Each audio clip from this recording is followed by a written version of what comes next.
Perjalanan merentasi kota ini,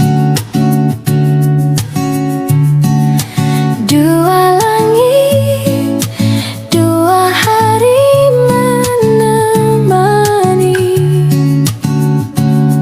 jatuh cinta memang manis, tak mau waktu ini habis.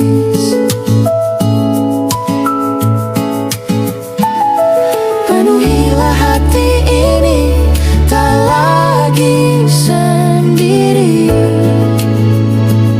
Langkahku sempurna denganmu, genggam tangan. Assalamualaikum warahmatullahi wabarakatuh. Perkenalkan, saya Fatir Anugrah Faiha. Saya dari Universitas Muhammadiyah Profesor Dr. Hamka dari Fakultas Keguruan dan Ilmu Pendidikan dengan prodi PGSD.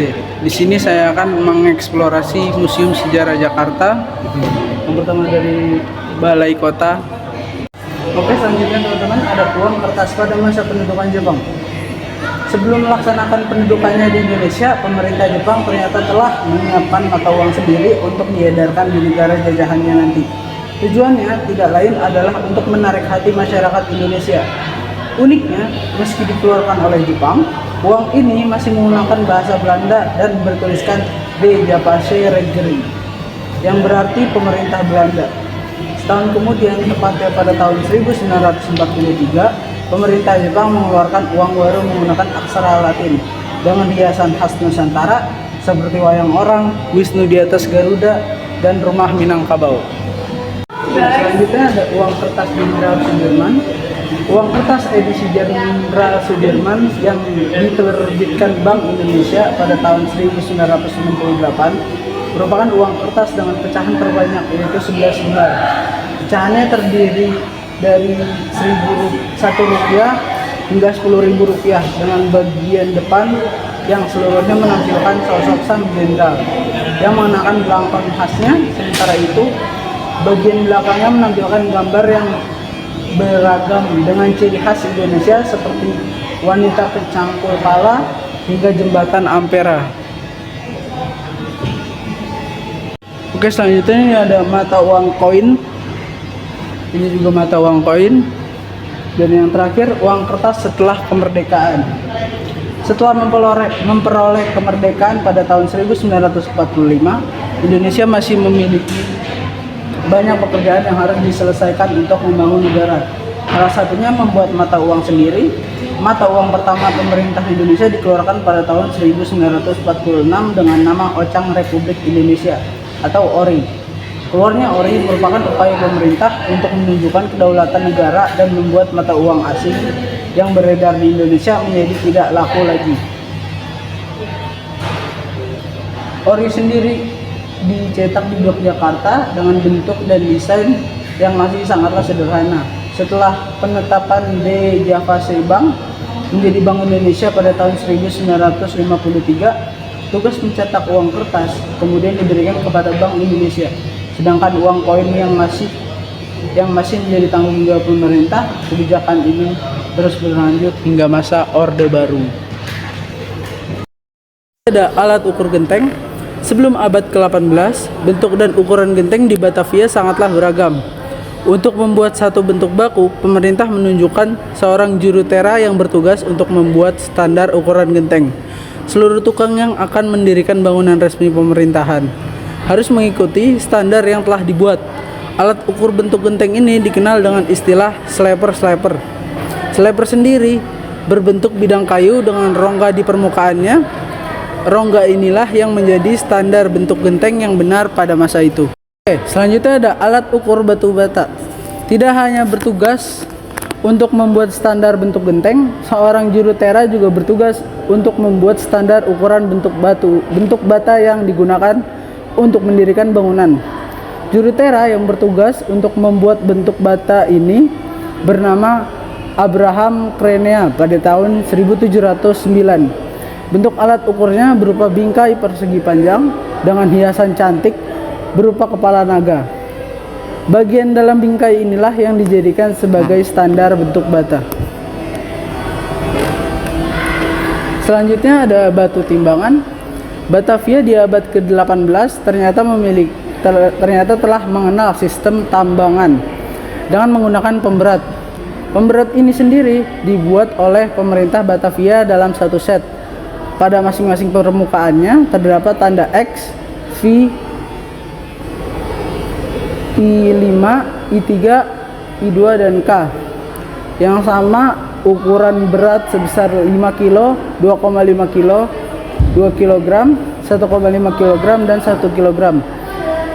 Jika diperhatikan, pada tiap-tiap batu timbangan terdapat ukiran pedang dan bunga mawar. Ukiran ini adalah simbol resmi pemerintahan Batavia untuk batu timbangan yang mereka buat.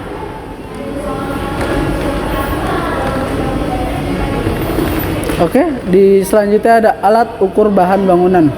Pada abad 18 ditemukan sebuah cara untuk mengukur berat bahan-bahan bangunan seperti semen, batu kerikil, dan lain sebagainya. Pengukurnya dilakukan dengan menggunakan wadah kayu yang berbentuk menyerupai ember dan dihiasi cincin kuningan. Wadah ini terdiri dari berbagai macam ukuran, mulai dari 3 gantang hingga 5 gantang. Satu gantang setara dengan 8 kg. Serupa dengan alat ukur lainnya, ukuran wadah ini dibuat berdasarkan perintah dari kepala pemerintahan pada masa itu dan dikerjakan oleh seorang juru tera, yaitu Hendrik van der Krap pada tahun 1739.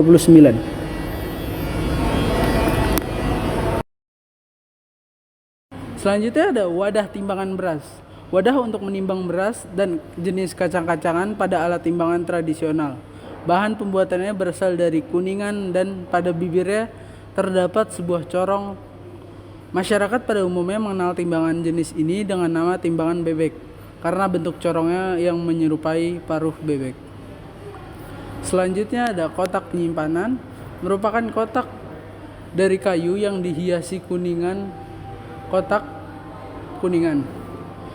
penyimpanan jenis ini banyak ditemukan di rumah-rumah bangsawan Batavia pada abad ke-17. Umumnya berfungsi untuk tempat menyimpan perhiasan sehingga terdiri dari banyak laci kecil. Selanjutnya ada miniatur kursi. Rumah-rumah bangsawan di Batavia abad ke-19 umumnya dihiasi dengan ornamen berbahan dasar kayu. Hiasan kursi ini sendiri merupakan tren baru di Batavia pada masa itu. Gayanya dikenal dengan istilah gaya Raffles yang mengacu pada Thomas Sanford Raffles, gubernur Batavia pada awal abad ke-19. Bentuknya sangat indah dengan penyangga bagian belakang yang melengkung sempurna. Bentuk kursi yang apik ini memperlihatkan status pemiliknya yang tinggi pula pada masa itu. Selanjutnya yang terakhir ada miniatur kursi panjang. Pedagang-pedagang India yang datang ke Batavia pada abad ke-17 membawa banyak benda berharga untuk dijual. Salah satunya miniatur kursi bergaya India yang sangat langka ini.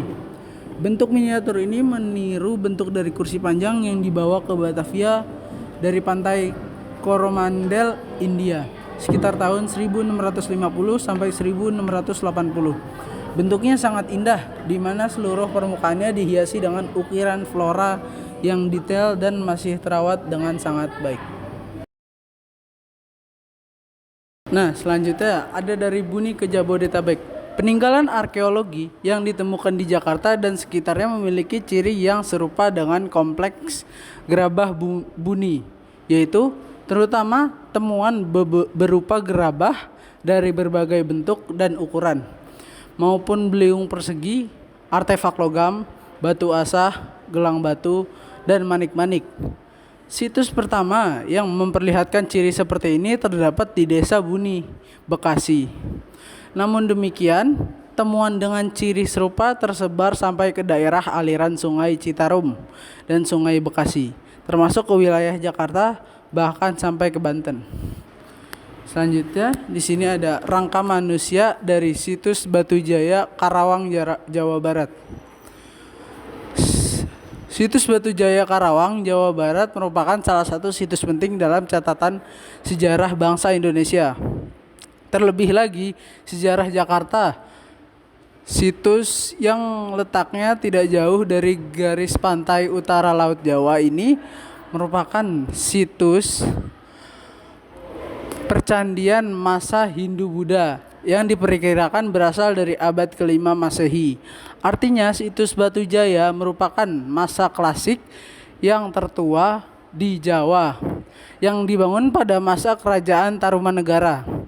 Di situs ini selain ditemukan struktur bangunan candi dari batu, juga ditemukan berbagai temuan arkeologi lain seperti amulet atau jimat, fragmen prasasti, manik-manik, fragmen tembikar, fragmen terakota, dan rangka manusia. 2 rangka manusia dari situs Batu Jaya diketahui berjenis kelamin laki-laki dan perempuan. Ditemukan beserta bekal kuburnya. Dan berdasarkan bekal kubur tersebut, temuan manusia dari situs Batu Jaya ini menjadi penting dalam sejarah Indonesia. Karena mengindikasikan sistem penguburan prasejarah dalam konteks budaya Buni. Sebaran temuan arkeologis dari situs Buni yang ditemukan tidak jauh dari situs Batu Jaya sendiri semakin memperkuat dugaan bahwa manusia-manusia yang ditemukan itu adalah pendukung budaya Buni. Di masa kemudian, daerah Batu Jaya dikenal dengan situs yang memiliki karakteristik temuan arkeologi dari masa Hindu-Buddha hingga kental. Oke, mungkin segitu saja dari saya. Mudah-mudahan yang saya sampaikan bisa diterima dengan baik.